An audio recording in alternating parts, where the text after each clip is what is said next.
Hello students. सो हम आज अपना टॉपिक करेंगे जो हमारे पास क्या है, CFT क्रिस्टल फील्ड थ्योरी। हमारी फील्ड थ्योरी, देखो लास्ट जो लेक्चर था हमारा उसमें हमने क्या पढ़ा था, VBT पढ़ा था हमने।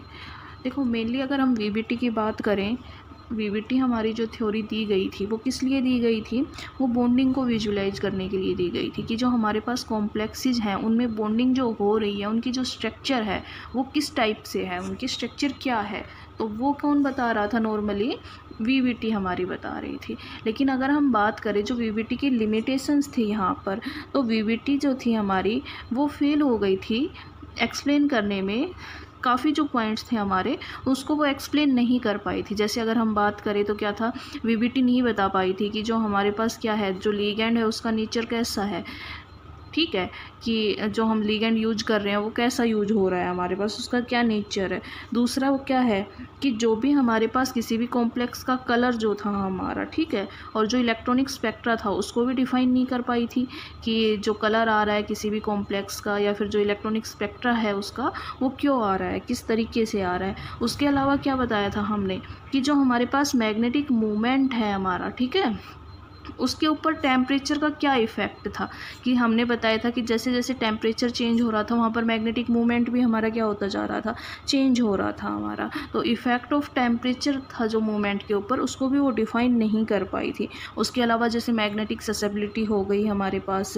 उसके अलावा अगर हम देखें तो कि जैसे हमने देखा था कि कुछ कंपाउंड सेम ऑक्सीडेशन स्टेट के अंदर होने के बावजूद भी कहीं पर क्या हो रहे हैं, हाई स्पिन कॉम्प्लेक्स की तरह काम कर रहे हैं, और कहीं पर क्या है, लो स्पिन कॉम्प्लेक्स की तरह काम कर रहे हैं। तो ना वो इस चीज़ को डिफ़ाइन कर पाई थी। और सिंपल अगर हम स्टेबिलिटी की बात करें तो कॉम्प्लेक्स की जो स्टेबिलिटी थी उसको भी वो अच्छे से एक्सप्लेन नहीं कर पाई थी। तो ये मेनली VBT की ड्रॉबैक्स थी, जिसको नॉर्मली VBT ने किसी भी कॉम्प्लेक्स की बॉन्डिंग को तो वहाँ पर डिफ़ाइन कर दिया, लेकिन ये सभी पॉइंट थे जिसको वो एक्सप्लेन नहीं कर पाई कि किसी भी कॉम्प्लेक्स में जो ये प्रॉपर्टी हैं वो किस तरीके से आ रही हैं हमारे पास, ठीक है। तो इन सभी प्रॉपर्टीज़ को डिफ़ाइन करने के लिए थ्योरी दी गई थी, और वो हमारी क्या थी, CFT क्रिस्टल फील्ड थ्योरी। अगर हम CFT की बात करें तो ये दी किसने थी, बेथे एंड वेल्क ने, ठीक है। ये दो साइंटिस्ट थे जिन्होंने साथ मिलके क्या दी थी, CFT थ्योरी दी थी, जो क्रिस्टल फील्ड थ्योरी थी हमारे पास, ठीक है। तो CFT की अगर हम बात करें, देखो जब हम VBT की बात करते हैं तो VBT क्या कहती है, VBT ने क्या बताया था कि जो बॉन्डिंग हो रही है हमारे पास वो क्या हो रही है, शेयरिंग ऑफ इलेक्ट्रॉन के थ्रू हो रही है। मीन्स जो बॉन्ड हमारा था वो कैसा बताया था कि कोवेलेंट बॉन्ड है हमारे पास किसी भी कॉम्प्लेक्स के अंदर, क्लियर है। लेकिन जब बेथे ने और वेल्क ने, H बेथे एंड V वेल्क, ठीक है, वेल्क V वेल्क जो था, जब इन्होंने यहाँ पर बताया तो यहाँ पर क्या बताया कि जो हमारे पास क्रिस्टल फील्ड थ्योरी थी, इसने क्या बताया कि जो लिगैंड और मेटल के बीच में जो बॉन्ड फॉर्म हो रहा है, देखो बॉन्ड तो मेटल और लिगैंड के बीच में ही फॉर्म हो रहा है, लेकिन जो ये बॉन्ड फॉर्म हो रहा है ये कैसा होगा हमारा, मेनली प्योरली इलेक्ट्रोस्टैटिक होगा हमारे पास, ठीक है। देखो अगर हम बात करें तो मेनली अगर प्योरली इलेक्ट्रोस्टैटिक है तो यहाँ पर क्या होगा कि जो हमारे पास चार्ज है वो क्या होगा, एक पॉइंट चार्ज की तरह काम करेंगे, या फिर हम ये कह सकते हैं कि जो हमारी मेटल आयन होगा हमारे पास और जो लिगैंड होगा वो कैसे काम करेंगे, एक्ट करेंगे as a point charge, clear है हमारा, ठीक है। यहाँ से मतलब कैसे, जैसे अगर हम मेटल की आयन की बात करें तो हमें पता है जितने भी डी ब्लॉक है सारे कैसे होते हैं, पॉजिटिवली चार्ज होते हैं। तो लिगैंड हमारा क्या रहेगा, एक तरीके से नेगेटिवली चार्ज रहेगा, और यहाँ से क्या होगा, पॉजिटिव और नेगेटिव डाइपोल के अंदर इंट्रैक्शन होगा और यहाँ से हमारा बॉन्ड की फॉर्मेशन होगी। तो नॉर्मली जो बेथे और वेल्क ने क्या कहा कि हमारे पास जो बॉन्ड फॉर्म हो रहा है वो प्योरली कोवेलेंट नहीं है, वो शेयरिंग ऑफ इलेक्ट्रॉन के थ्रू या फिर शेयरिंग ऑफ इलेक्ट्रॉन के बीच नहीं हो रहा है हमारे पास, ठीक है। अगर हम बात करें तो ये हमारा जो बॉन्ड है वो कैसा है, प्योरली इलेक्ट्रोस्टैटिक है। मीन्स क्या है कि जो हमारी मेटल आयन है और जो लिगैंड है वो क्या कर रहे हैं, एक पॉइंट चार्ज की तरह बिहेव कर रहे हैं, और वहाँ से हमारे पास क्या हो रहा है, बॉन्ड फॉर्मेशन हो रही है हमारी, ठीक है। तो इसी वजह से इसको क्या कहा था कि यहाँ पर दो पॉइंट चार्ज के बीच में इंट्रैक्शन हो रहा है, तो इसे क्या बोला गया था, इलेक्ट्रोस्टैटिक हमारा, क्लियर है? यहाँ से समझ में आ गया कि इलेक्ट्रोस्टैटिक क्यों बोला गया था, कि जो मेटल आयन और लिगेंड है वो पॉइंट चार्ज की तरह बिहेव कर रही थी और दोनों के बीच में इंट्रैक्शन हो रहा है, तो इस वजह से इसे क्या बोला गया, इलेक्ट्रोस्टैटिक बोला गया हमारा। ठीक है, अब अगर हम देखें तो देखो लिगेंड, अगर हम देखें तो लिगेंड हमारे पास क्या है, मेटल का तो हमने डिफाइन कर दिया कि मेटल तो हमेशा कैसी होगी, पॉजिटिवली चार्ज रहेगी हमारी। बात अगर हम करें लिगेंड की, तो देखो लिगेंड अगर हम देखें तो नेगेटिवली चार्ज लिगेंड भी होते हैं हमारे पास। ठीक है, दूसरा अगर हम देखें, या फिर हम कह सकते हैं ना, जैसे एनायन हमारे पास जो हो गए सारे के सारे नेगेटिवली चार्ज हैं, लेकिन अगर हम लिगेंड को देखें तो लिगेंड हमारे पास कैसे होते हैं, न्यूट्रल लिगेंड भी हमारे पास होते हैं। ठीक है, न्यूट्रल अगर लिगेंड की बात करें तो वहाँ पर फिर मेटल और इसके बीच में इंट्रैक्शन कैसे होगा हमारा, क्योंकि ये तो न्यूट्रल है, इस पर तो कोई चार्ज है ही नहीं। और हमने क्या बताया कि जो लिगेंड और मेटल आयन है वो पॉइंट चार्ज की तरह बिहेव करेंगे और वहाँ से क्या होगा, उनके बीच में इंट्रैक्शन होगा और बॉन्ड फॉर्मेशन होगी। लेकिन यहाँ तो इंट्रैक्शन ही नहीं हो रहा है, क्योंकि न्यूट्रल के ऊपर तो कोई चार्ज है ही नहीं अब हमारे पास, मेटल के पास पॉजिटिव है पहले से, और अगर इंट्रैक्शन हुआ नहीं तो बॉन्ड हमारा फॉर्म कैसे होगा हमारा। ठीक है, तो हम इस चीज़ के ऊपर थोड़ा डिस्कस करते हैं। देखो पहले हम देखते हैं एनायनिक लिगेंड के बारे में। अगर हम एनायनिक लिगेंड की बात करते हैं तो जैसे क्या हो गया हमारे पास, क्लोरीन हो गया, ब्रोमीन हो गया, साइनाइड हो गया, ये जिनके ऊपर क्या रहता है, नेगेटिव चार्ज। तो अब तो सिंपल क्या है, मेटल के ऊपर पॉजिटिव चार्ज है, लिगेंड के ऊपर नेगेटिव चार्ज है, इंट्रैक्शन होगा, यहाँ से क्या हो रहा है, इंट्रैक्शन हो रहा है दोनों के बीच में और बॉन्ड फॉर्मेशन हो रही है हमारा। ठीक है, तो यहाँ पर क्या है, दो आयन के बीच में इंट्रैक्शन हुआ है और इस वजह से इस टाइप की इंट्रैक्शन को क्या कहा जाएगा, आयन इंट्रैक्शन बोला जाएगा हमारा। ठीक है, दूसरा अगर हम बात करें न्यूट्रल के केस में, देखो न्यूट्रल का अगर हम बात करें तो क्या हो गया हमारे पास, NH3 हो गया, वाटर हो गया हमारे पास, हो गया ना, उसके अलावा क्या हो गया, CO कार्बोनाइल हो गया, ये क्या है, सारे के सारे न्यूट्रल लिगेंड है। तो अब यहाँ पर इंट्रैक्शन कैसे होगा हमारे पास, ठीक है, क्योंकि यहाँ पर तो चार्ज है ही नहीं कोई। देखो अगर हम यहाँ से देखें NH3 को, अगर हम बॉन्डिंग रिप्रेजेंट करें तो कैसे होता है, H यहाँ क्या है, पॉजिटिव, और यहाँ पर क्या है, नेगेटिव चार्ज हमारा। ठीक है, सेम वाटर के केस में ऑक्सीजन और दो हमारे पास क्या है, तो डेल पॉजिटिव और डेल नेगेटिव। तो देखो जहाँ पर भी न्यूट्रल लिगेंड होंगे तो उनका जो नेगेटिव चार्ज होगा या जो नेगेटिव एंड होगा वो क्या करेगा, मेटल को अप्रोच करेगा और यहाँ से क्या होगा, इंट्रैक्शन होना स्टार्ट होगा हमारा। ठीक है, कभी भी पॉजिटिव में कोई इंट्रैक्शन होगा नहीं, रिपल्सन करेगा। यहाँ पर तो क्लियर था कि साइनाइड है, नेगेटिव चार्ज है, पहले ही वो आयन की फॉर्म के अंदर है और वहाँ से क्या हो जाएगा, मेटल को अप्रोच करना स्टार्ट करेगा। लेकिन न्यूट्रल के केस में हमेशा ध्यान करेंगे हम कि जो नेगेटिव एंड होगा वो क्या करेगा, मेटल को अप्रोच करेगा और वहाँ से मेटल और लिगेंड के बीच में इंट्रैक्शन होगा और वहाँ से हमारे पास क्या बनेगा, बॉन्ड फॉर्मेशन होगी। लेकिन अब जो ये बॉन्ड फॉर्म हो रहा है हमारा, ये क्या है हमारे पास, आयन डाइपोल इंट्रैक्शन हमारा। क्लियर है यहाँ से हमारे पास? ठीक है, इंट्रैक्शन हमारा हो गया यहाँ से, कि एक डाइपोल की तरह होगा ना हमारे पास यहाँ पर, जिसके ऊपर कोई भी चार्ज नहीं है, तो ये क्या हो जाएंगे हमारे पास, डाइपोल आ जाएगा हमारा। क्लियर है यहाँ से? कर लोगे सारे के सारे जितने भी न्यूट्रल के हैं। बस सिर्फ ये बात ध्यान रखनी है कि न्यूट्रल लिगेंड के केस में जो नेगेटिव एंड होगा वो हमारा मेटल को अप्रोच करेगा यहाँ से। क्लियर है? अब हम बात करते हैं क्रिस्टल फील्ड थ्योरी की हमारे पास, कि CFT से क्यों बोला गया हमारे पास क्रिस्टल फील्ड थ्योरी।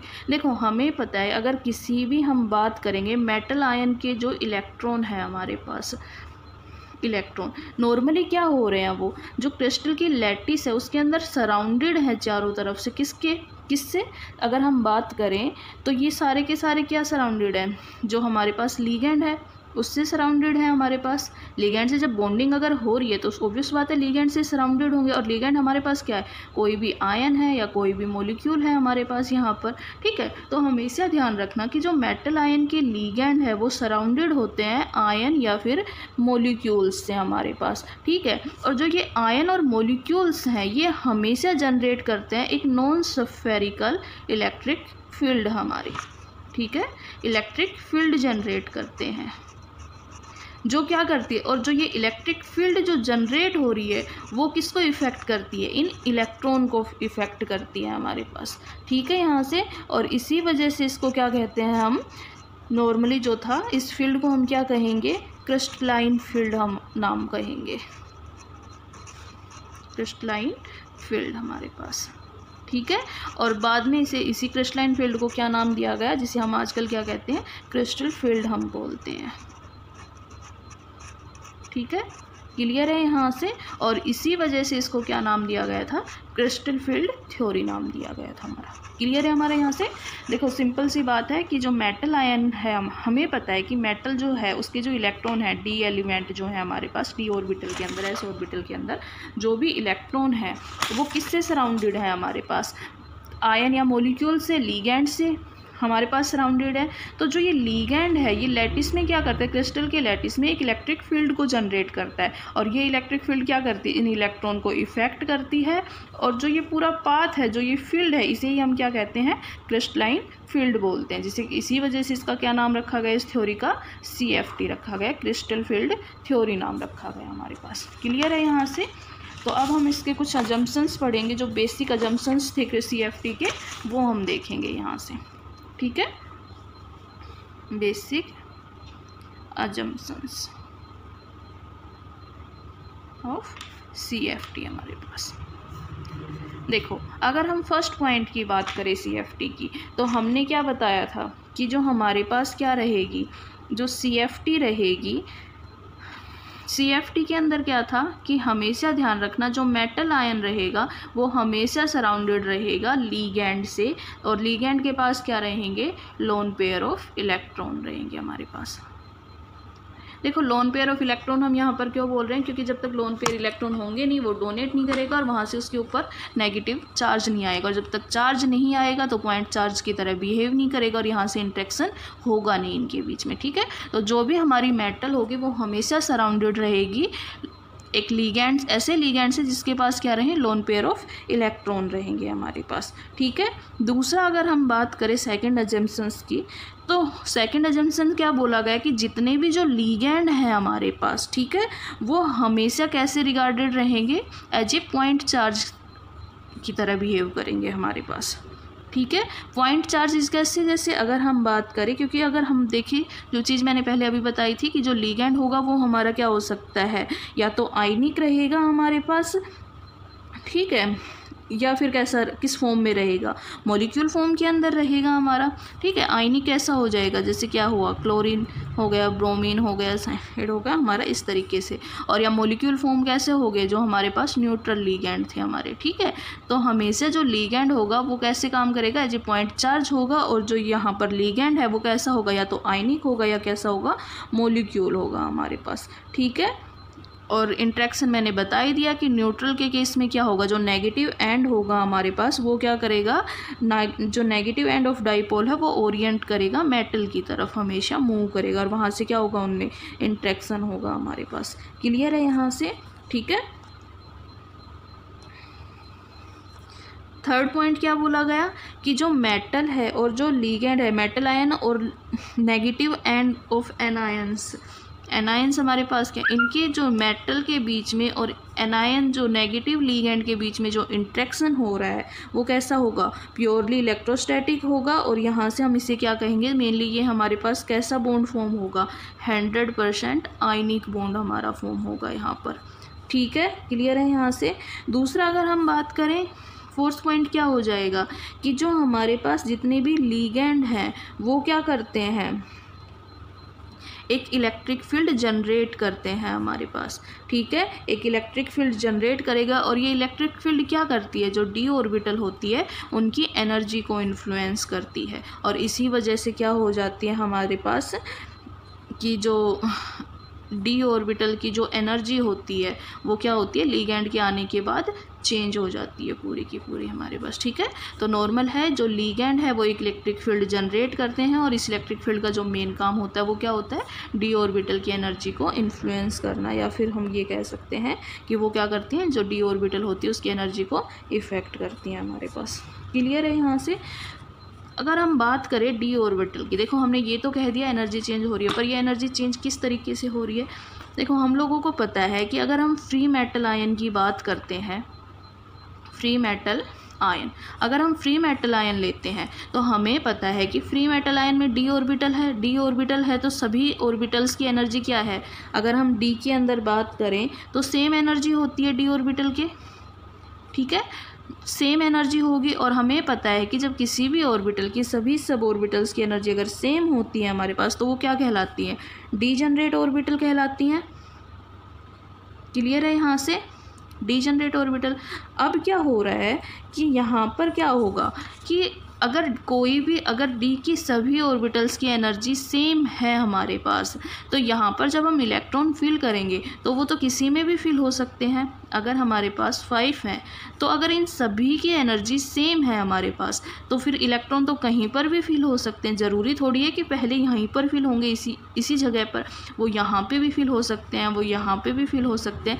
मीन्स कहने का ये है कि जब तक डी जनरेट ऑर्बिटल है, मीन्स एनर्जी अगर सेम है ऑर्बिटल की, तो इलेक्ट्रॉन की फीलिंग कहीं पर भी हमारी क्या हो सकती है, इलेक्ट्रॉन की फीलिंग कहीं पर भी हो सकती है हमारे पास। अब क्या होगा, जैसे कोई भी लीगैंड इसे अप्रोच करेगा, यहाँ पर लीगैंड यहाँ पर क्या करेगा, डी ऑर्बिटल के पास आना स्टार्ट करेगा, तो यहाँ से क्या होंगे, जो डी ऑर्बिटल के इलेक्ट्रॉन है और जो लीगैंड के लोन पेयर है हमारे पास, वो क्या करेगा, एक दूसरे को रिपेल करेंगे। यहाँ से रिपेल जैसे ही करेंगे यहाँ पर, तो इसकी वजह से क्या होगा, डी ऑर्बिटल की एनर्जी क्या करेगी, इंक्रीज कर जाएगी हमारी, ठीक है। इस रिपल्सन की वजह से क्या होगा, डी ऑर्बिटल की एनर्जी हमारी इंक्रीज कर जाएगी हमारे पास। लेकिन अगर हम देखें कि हमें पता है एक मेटल के सराउंडेड तो बहुत सारे लीगैंड हमारे पास हो सकते हैं, ठीक है।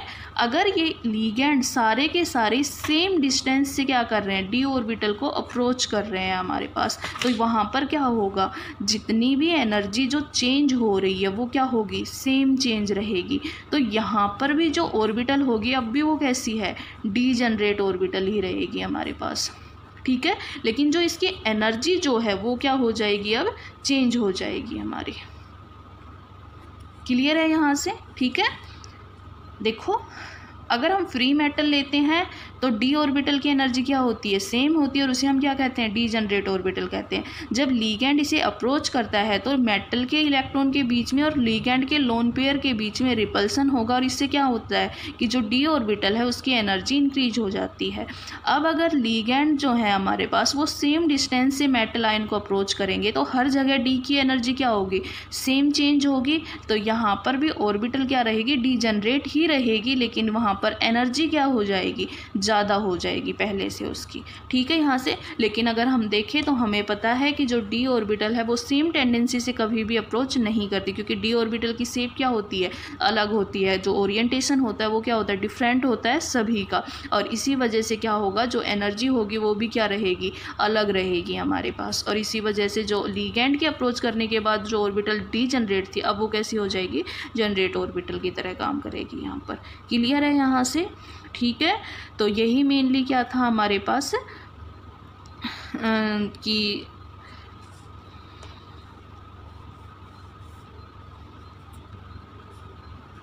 ठीक है ना, तो मतलब हो जाएगा हमारे पास यहाँ से कि जो लीगैंड है हमें पता है कि जो डी ऑर्बिटल है उनका ओरिएंटेशन है जो वो डिफरेंट है हमारे पास, और अगर डिफरेंट ओरिएंटेशन हो रहा है यहाँ से तो जो लीगैंड को अप्रोच करेंगे, जो लीगैंड जब मेटल को अप्रोच करेंगे तो वहाँ से क्या होगा, जो रिपल्सन होगा वो भी बहुत ज़्यादा होगा, और यहाँ से क्या होगी, जो इनकी एनर्जी होगी ऑर्बिटल की वो भी क्या होगी, बहुत ज़्यादा हमारी इंक्रीज होना स्टार्ट हो जाएगी हमारे पास, ठीक है।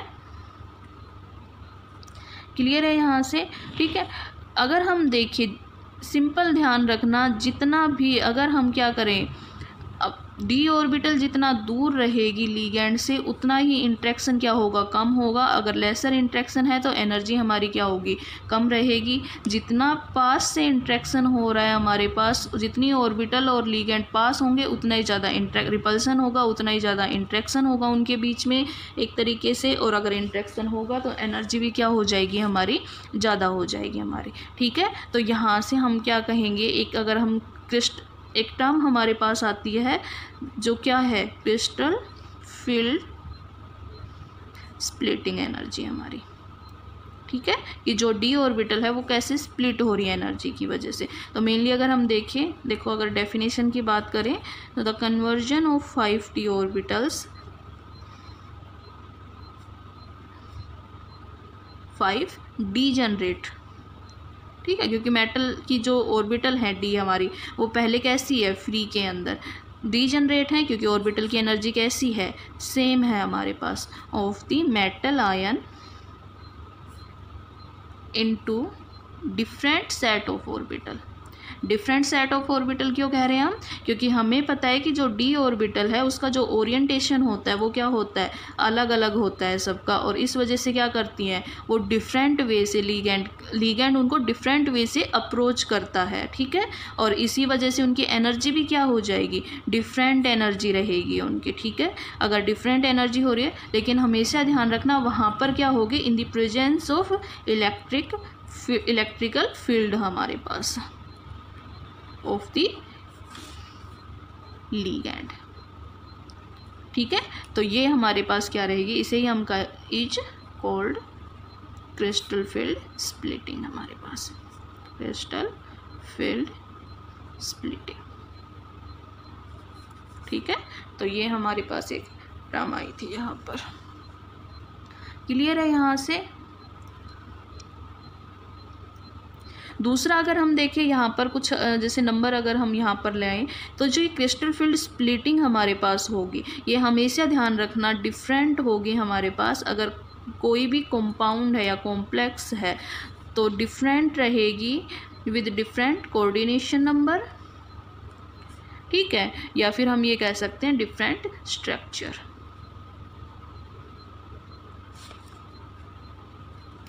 हमारे पास, कि अगर जो स्ट्रक्चर है हमारी किसी भी कंपाउंड के, अगर डिफरेंट कोऑर्डिनेशन नंबर अगर उनका चेंज होता है, उनकी स्ट्रक्चर चेंज होती है, तो उनकी जो क्रिस्टल फील्ड स्प्लिटिंग होगी वो भी क्या हो जाएगी हमारे पास, चेंज हो जाएगी हमारे पास। क्लियर है यहाँ से, ठीक है।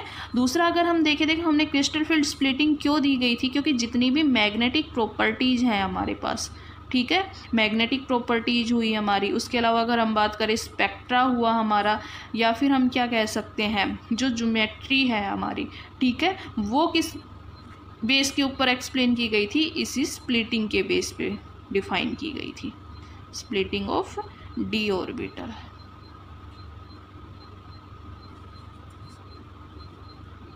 डिफरेंट क्रिस्टल फील्ड की जो अलग अलग क्रिस्टल फील्ड थी हमारी, उसके अंदर हम किसी भी जो कंपाउंड है या फिर जो कॉम्प्लेक्स है उसकी मैग्नेटिक प्रॉपर्टी, स्पेक्ट्रा और ज्योमेट्री को हम एक्सप्लेन कर सकते हैं in the term of splitting of D orbital हमारे पास, ठीक है। तो ये क्या थे हमारे मेन पोस्टुलेट थे CFT के।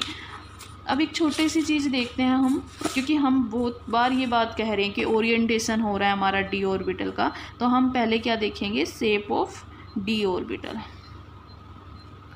शेप ऑफ डी ऑर्बिटल की अगर हम बात करते हैं तो देखो हमें सिंपल हम क्या पढ़ते आए हैं कि हमारे पास क्या रहती हैं, नॉर्मली 5 डी ऑर्बिटल्स होती हैं, DXY, DYZ, DZX, DX² - Y² और DZ², ठीक है।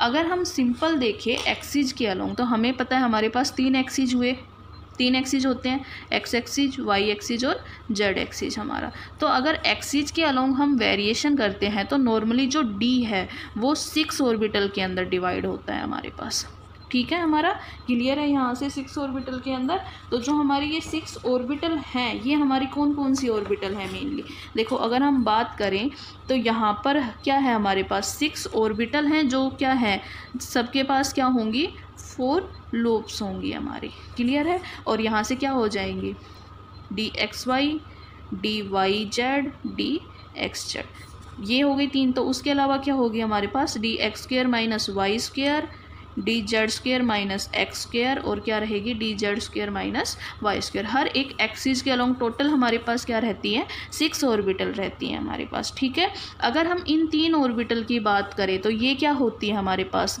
जो है ये हमेशा एक्सिस के बीच में लाई करती है हमारी, इस तरीके से, ठीक है हमारे पास।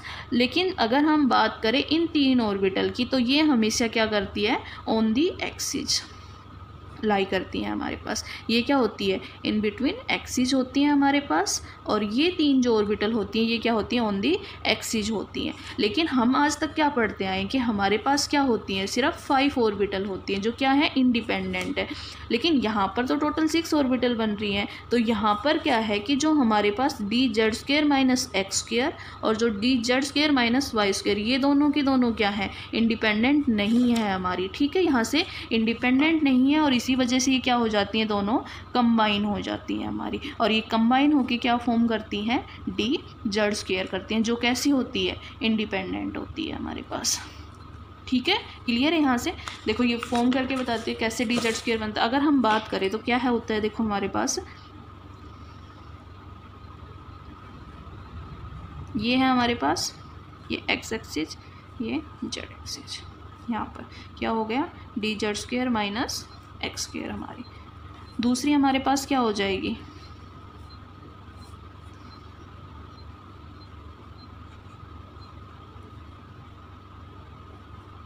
ठीक है, ये क्या हो गया y, और ये दोबारा से क्या हो गया हमारा z एक्सिस। यहाँ से क्लियर है हमारा। ठीक है, तो देखो यहाँ से अगर हम देखते हैं तो हमारे पास क्या हो जाएगा, ये इस तरीके से हो जाएगा कुछ हमारा, ये तो क्या हो गया हमारा z एक्सिस हो गया हमारे पास। ठीक है, और यहाँ पर क्या हो जाएगा हमारा, इस तरीके से ये हमारा क्या हो गया y एक्सिस, और ये हमारा क्या हो गया x एक्सिस, नेगेटिव चार्ज। तो इसको हम क्या करते हैं कि यहाँ पर क्या हो रहा है कि देखो, एक तो क्या हो रहा है, एक्सिस के अलोंग हमारे पास क्या हो रहे हैं, यहाँ पर इलेक्ट्रॉन की प्रोबेबिलिटी सबसे ज़्यादा है, और दूसरा हमारे पास क्या रहेगा यहाँ पर, तो टोटल अगर हम इसे देखें तो क्या हो जाएगा, 2z²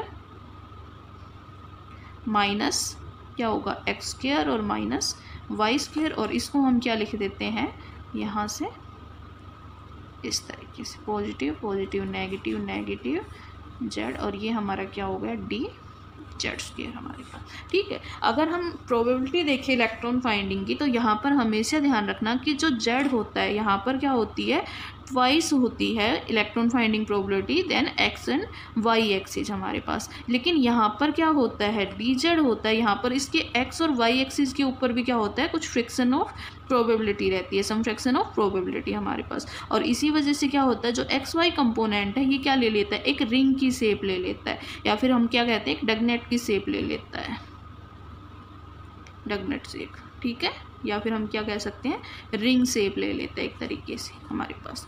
ठीक है, और इसी वजह से क्या होगा कि जो dz² है ये कैसी है, इंडिपेंडेंट है हमारे पास। और यहाँ से हम कहते हैं कि हमारे पास d की कितनी ऑर्बिटल्स हैं, 5 है हमारे पास, X Y Y Z Z X dx² minus y², और लास्ट क्या होगी dz² हमारे पास। तो ये हमारी क्या होती है, यहाँ पर 5 इंडिपेंडेंट d ऑर्बिटल है। लेकिन अगर हम यहाँ पर इनकी शेप्स की बात करें, इलेक्ट्रॉन प्रोबेबिलिटी देखेगी कहाँ पर इलेक्ट्रॉन ज़्यादा है, तो देखो X Y Y Z Z X की अगर हम बात करें तो यहाँ पर क्या है, जैसे एक्स और वाई एक्सिस अगर हम लेंगे तो यहाँ से क्या होगा हमारा, इस तरीके से मैंने पहले बताया था कि जो एक्स और ये 3 जो ऑर्बिटल होती है ये कहाँ होती है, इन बिटवीन एक्सिस होती है हमारे पास, पॉजिटिव पॉजिटिव नेगेटिव नेगेटिव। तो ये हमारी क्या हो गई dx/y। सेम हमारे पास क्या होगा यहाँ पर, अगर हमारे पास y और z का अगर हम यहाँ पर देखें, सेम हमारे पास ये क्या हो गए dy/z या zy। और इसी तरीके से हमारे पास क्या हो सकती है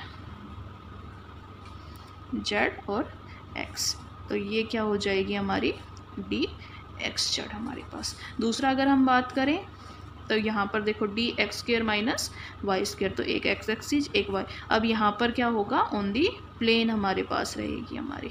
ठीक है, यहाँ पर क्या है, नेगेटिव नेगेटिव पॉजिटिव पॉजिटिव हमारा।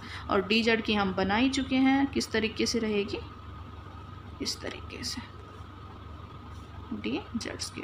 तो ये हमारी क्या है, सारी की सारी ऑर्बिटल है हमारे पास। ठीक है, दूसरा अगर हम देखिए, देखो जितनी भी जो डी ऑर्बिटल होती हैं वो क्या रहती है, जीरेड रहती हैं हमारे पास। जीरेड क्यों रहती हैं, क्योंकि यहाँ पर अगर हम डालें तो एक सेंटर ऑफ सिमेट्री होते हैं कि अगर हम जहाँ से भी कट करेंगे सेम यहाँ पर क्या होता है, इन्वर्जन सेंटर होता है, या फिर हम ये कह सकते हैं कि जो अपोजिट लोब होती है उनके पास क्या रहता है, इन्वर्जन सेंटर होता है, या फिर हम ये कह सकते हैं कि सेंटर ऑफ सिमेट्री होती है हमारे पास, कि जहाँ से करें एक मिरर इमेज हमारी फॉर्म हो रही है वहाँ से, ठीक है। तो इस वजह से इनको हम क्या कहते हैं, जीरेड कहते हैं। यहाँ पर जो प्लस माइनस का जो साइन है हमारा, वो क्या इंडिकेट करता है, फेज को इंडिकेट करता है कि जो हमारी लूप्स हैं वो किस फेज के अंदर है हमारा। क्लियर है। यहाँ से जो पॉजिटिव नेगेटिव साइन है वो क्या रिप्रेजेंट कर रहा है, डिफरेंट फेज ऑफ ऑर्बिटल्स हमारी, या different phase of the loop of orbital हमारे पास, ठीक है। तो ये हमारे पास क्या थी, CFT थी, इसके कुछ पोस्टुलेट्स थे, अजम्पशंस थे, और साथ में हमने क्या देखा, डी ऑर्बिटल की शेप देखी। एक और सिंपल सी बात, जो इलेक्ट्रॉन फाइंडिंग टेंडेंसी, जैसे अगर DXY की बात करें तो जो इलेक्ट्रॉन मैक्सिमम होंगे वो कहाँ होंगे, इन बिटवीन एक्सिस के बीच में ज़्यादा से ज़्यादा इलेक्ट्रॉन होंगे, और यहाँ पर क्या होंगे, ऑन दी एक्सिस के ऊपर ज़्यादा से ज़्यादा इलेक्ट्रॉन रहेंगे हमारे पास, ठीक है। तो ये हमारे पास क्या थी, शेप ऑफ डी ऑर्बिटल। सो अब हम नेक्स्ट जो लेक्चर होगा उसमें हम क्या पढ़ेंगे, हमारे पास जो ऑक्टाहेड्रल और टेट्राहेड्रल कंपाउंड है उनमें हम क्या देखेंगे, CFT देखेंगे हमारे, कि किस तरीके से क्रिस्टल फील्ड थ्योरी हमारी काम कर रही है यहाँ पर। ओके, सो आज के लिए इतना काफ़ी है। Thank you.